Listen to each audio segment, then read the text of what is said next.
Noé não foi salvo pela arca. Ele foi trancado dentro dela. A porta fechou, e não foi a mão dele. Lá fora ainda tinha sol, céu azul, gente andando como se nada fosse acontecer. Lá dentro era escuro, madeira, breu e um silêncio que pesava. 7 dias, 168 horas, a porta fechada e a chuva não vinha. E então começa o pior, o barulho, arranhões na madeira, lentos, pesados, como se alguma coisa lá fora estivesse procurando uma entrada. Noé tinha ferramenta, mas não tinha a chave.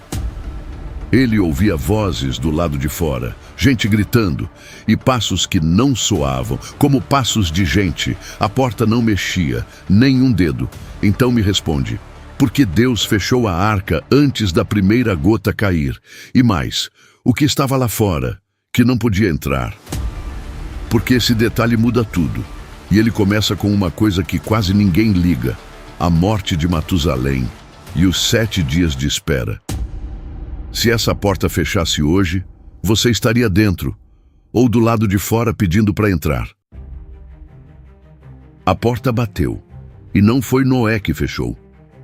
O som foi seco, pesado, som de cadeia fechando. Depois veio o escuro, cheiro de madeira e piche. Respiração presa, animal inquieto. E do lado de fora, sol, céu limpo, nenhuma nuvem. Por que Deus fecharia a porta num dia assim? Aí começa a parte mais cruel. 7 dias, 168 horas. E nada. Lá fora, o povo ria. Chamava Noé de louco. Mas o riso cansou, virou raiva.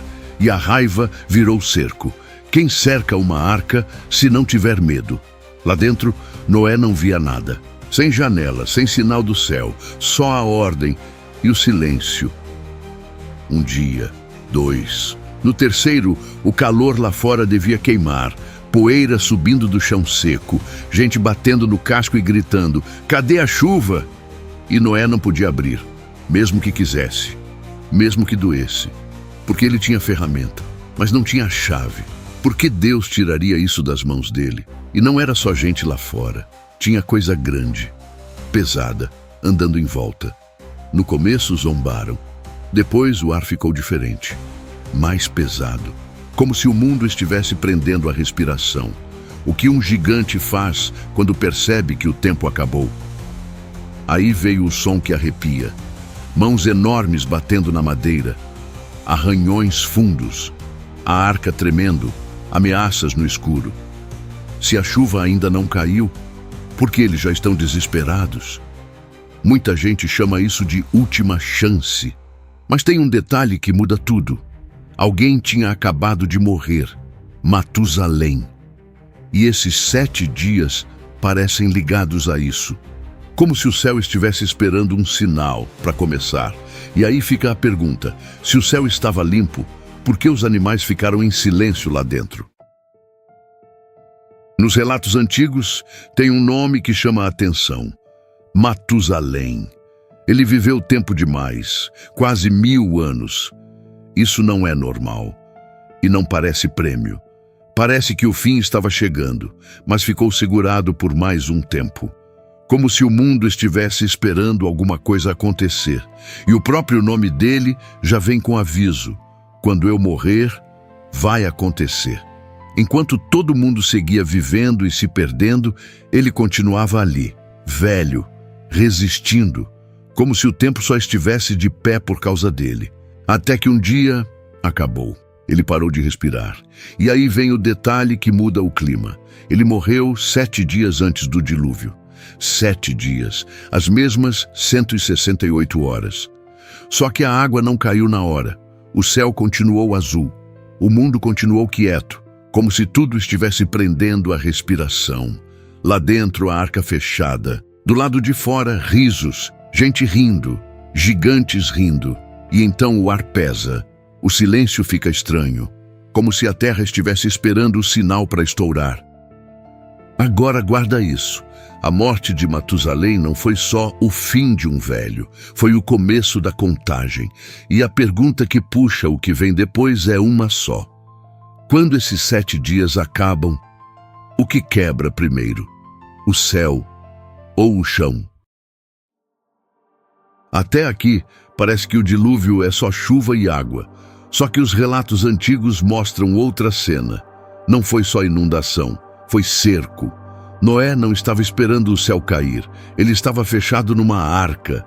E do lado de fora, os gigantes não aceitaram a porta fechada.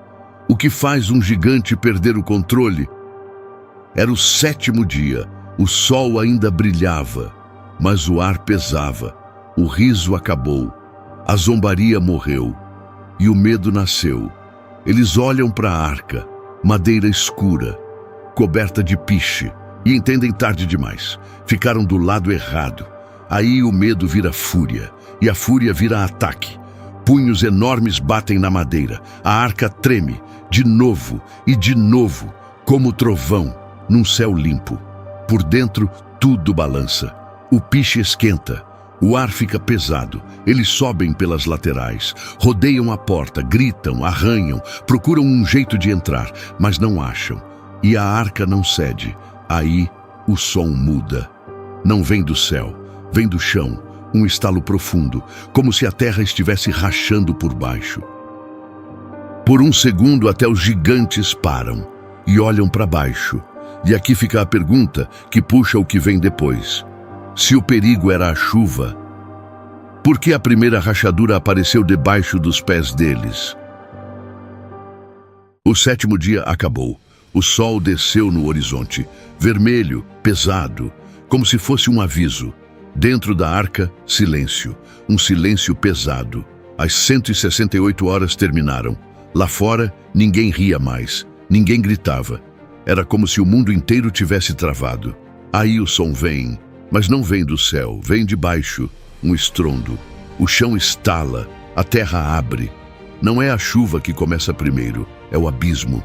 Água negra dispara do fundo, com violência, como se o mundo tivesse rachado por baixo. E aqui vem a verdade proibida, a promessa do vídeo. Noé não foi trancado só para fugir da água. Ele foi trancado para não ser infectado. A arca não era só barco, era barreira biológica, para separar o humano do que já tinha sido estragado. Porque o problema não era só maldade, era a carne mudando, mistura proibida, espalhando como vírus. Se aquilo continuasse, a humanidade acabava. Não por morte, por mudança. Então, Deus usou água como ferramenta, uma lavadora cósmica, água para apagar, água para esmagar, água para limpar o mundo, por cima e por baixo. E lá dentro Noé não ouviu gotinhas, ouviu jatos, água do abismo, pressão letal, batendo como martelo, quebrando pedra. Do lado de fora, os gigantes gritam, mas não é grito de afogamento, é grito de quem está sendo puxado para baixo. A terra some sob os pés deles e a arca começa a flutuar. Não em água calma, em caos. A porta continua fechada, a barreira continua de pé. O recomeço começou. E agora a pergunta que fica para você: e se a porta fechasse hoje, você estaria dentro ou do lado de fora pedindo para entrar? Agora para e pensa de verdade. A gente falou de água o vídeo inteiro, mas o que assusta mesmo é a porta.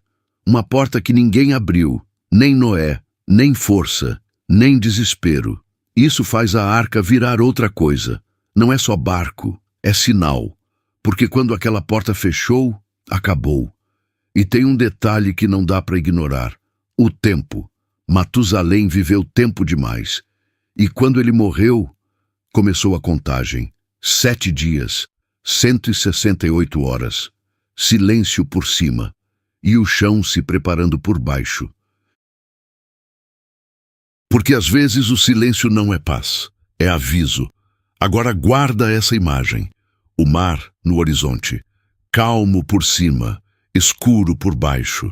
Se isso mexeu com você, fica por aqui e deixa nos comentários só uma linha. Nem precisa explicar muito. Só escreve o que essa história te fez sentir. Até o próximo segredo.